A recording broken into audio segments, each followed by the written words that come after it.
Assalamualaikum warahmatullahi wabarakatuh. Saya Nurul Marbaya Abdul Manan dari Fakultas Keguruan dan Ilmu Pendidikan Prodi PGSD. Kali ini saya akan membahas tentang teori perkembangan. Ada 4 teori perkembangan yang saya paparkan di sini. Yang pertama, teori psikodinamik. Teori psikodinamik merupakan teori yang berupaya menjelaskan hakikat perkembangan dan kepribadian. Unsur-unsur yang sangat diutamakan dalam teori ini adalah motivasi, emosi, dan aspek-aspek internal lainnya. Para teoritis psikodinamik percaya bahwa perkembangan merupakan suatu proses aktif dan dinamis yang sangat dipengaruhi oleh dorongan-dorongan atau impuls-impuls individu yang dibawa sejak lahir serta pengalaman sosial dan emosional mereka. Perkembangan seorang anak terjadi melalui serangkaian tahap, yang setiap tahapnya anak mengalami konflik-konflik internal yang harus diselesaikan sebelum memasuki tahap berikutnya. Yang kedua ada teori kognitif.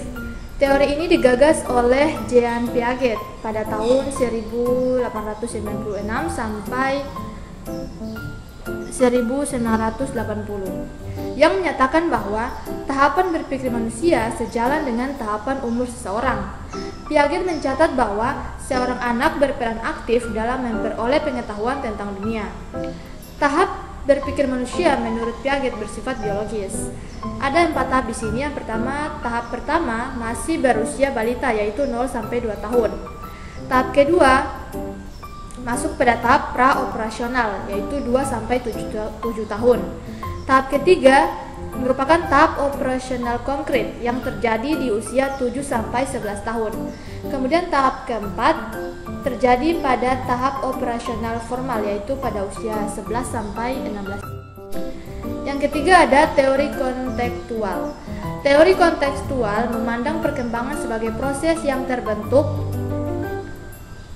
dari transaksi timbal balik antara anak atau seseorang dan konteks perkembangan sistem fisik, sosial, kultural, dan historis di mana interaksi tersebut terjadi. Jadi, konteks satu dengan yang lainnya itu saling berkaitan yang menimbulkan adanya timbal balik dari suatu interaksi tersebut.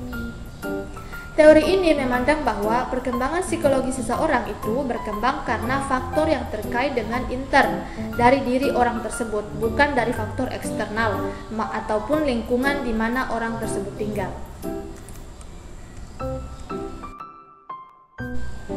Yang terakhir ada teori empiris. Teori empiris diambil dari bahasa negara Yunani, yaitu empiria yang berarti coba-coba atau pelajaran masa lalu. Teori empirisme menjelaskan bahwa psikologi pendidikan tentang kebenaran yang sempurna tak diperoleh dengan akal, tetapi diperoleh atau bersumber dari panca indera individu, yakni mata, lidah, telinga, kulit, dan hidung. Tokoh perintis teori empirisme adalah seorang filosof Inggris yang bernama John Locke, yang mengembangkan teori tabula rasa, yakni individu lahir ke masyarakat bagaikan kertas putih yang bersih. Menurut teori ini, pendidik sebagai faktor luar pemegang peranan yang sangat penting.